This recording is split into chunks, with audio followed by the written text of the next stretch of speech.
ప్రభుత్వం పేదలకు ఇచ్చే పీడీఎస్ బియ్యాన్ని పందికొక్కులా బొక్కేస్తున్నారని కొందరు ఉన్నారని ఆరోపించారు. అడ్డదారుల్లో అమ్ముకుని సొమ్ము చేసుకుంటున్నారని అన్నారు. బియ్యం మాఫియా ఆట కట్టించేందుకు పీడీ యాక్ట్ అస్త్రాన్ని బయటకు తీస్తున్నారు అధికారులు. కృష్ణా జిల్లాలో ఉదంతాపై ఓ రిపోర్ట్.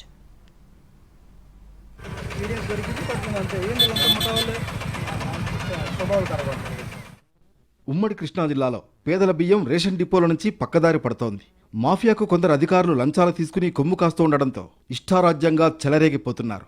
అడపాదడపా కేసులు నమోదు చేసి కొంత బియ్యాన్ని పట్టుకున్నట్లు కేసులకు చూపించి అధికారులు చేతులు దులుపుకుంటున్నారన్న విమర్శలున్నాయి.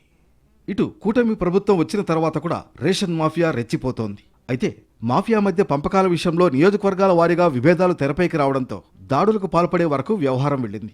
వీరికి స్థానిక ప్రజాప్రతినిధులు, అనుచరులు, రెవెన్యూ సిబ్బంది కూడా ఒత్తాసు పలుకుతుండడంతో ఏమీ చేయలేని పరిస్థితి వచ్చింది. అయితే ఇటీవల పరిస్థితి చేయి దాటిపోయింది. రేషన్ మాఫియాగాళ్లు ఒకరిపై మరొకరు దాడులు చేసుకోవడం, కేసులు నమోదు కావడంతో పీడీ యాక్ట్ అస్త్రాన్ని ప్రయోగించక తప్పలేదు. దీంతో మాఫియాలో కీలక వ్యక్తుల్లో అలజడి మొదలైంది.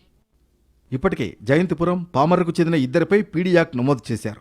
వీర్లపాడు మండలం జయంతి గ్రామానికి చెందిన కాజా సత్యనారాయణ గ్రామంలోనే భారీ గోడౌన్లు ఏర్పాటు చేసుకుని నందిగామ, మైలవరం ప్రాంతాల్లో లబ్ధిదారులు, డీలర్ల నుంచి రేషన్ బియ్యం సేకరించి ఇతర రాష్ట్రాలకు తరలిస్తున్నట్లు గుర్తించారు. వీరులపాడు, కంచికచర్ల ప్రాంతాల్లో ఏజెంట్లను ఏర్పాటు చేసి అక్రమ వ్యాపారం నిర్వహిస్తున్నట్లు తేలింది. 2011 నుంచి ఇప్పటి వరకు సత్యనారాయణపై మొత్తం 41 కేసులు నమోదయ్యాయి.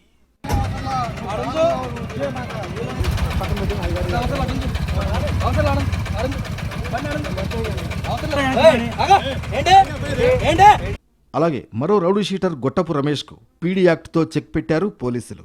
పామరు నుంచి పీడీఎస్ రేసును ఇతర ప్రాంతాలకు తరలిస్తున్నట్లు తేలింది. రమేష్పై మొత్తం 21 కేసులు నమోదయ్యాయి. వీరిద్దరిని అరెస్ట్ చేసి రాజమండ్రికి తరలించారు పోలీసులు. అలాగే ఈ మాఫియాతో ఇంకా ఎవరెవరికి సంబంధాలున్నాయి, వారి వెనుక ఉన్నది ఎవరు అన్నది ఆరా తీస్తున్నారు.